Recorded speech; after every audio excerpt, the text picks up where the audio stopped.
Angkatan Udara Iran mengeluarkan pernyataan menyusul serangan Israel ke negaranya. Disebutkan, serangan Israel menyasar 3 markas militer, yakni di Provinsi Teheran, Khuzestan, dan Ilam. Dilansir MNA, Angkatan Udara Iran mengklaim bahwa serangan Israel berhasil ditangkis oleh sistem pertahanan udara terintegrasi negaranya. Meski begitu, serangan tersebut menimbulkan kerusakan. Namun, Iran menilai kerusakan yang ditimbulkan Israel tidak berarti. Sebagai informasi, Iran telah meluncurkan 2 sistem pertahanan udara baru pada Februari lalu.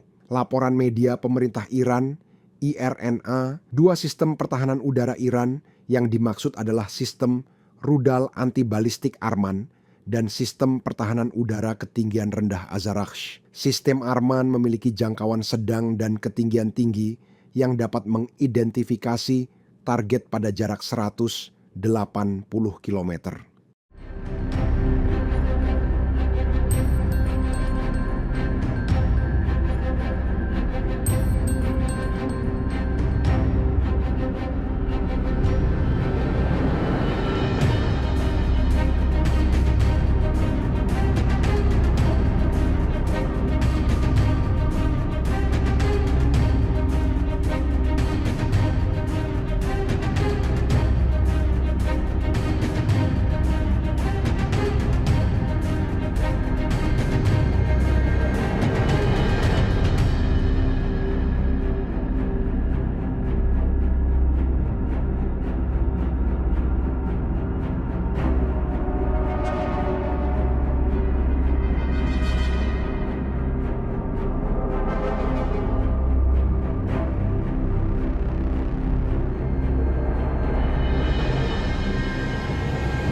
Download Tribun X sekarang, menghadirkan lokal menjadi Indonesia.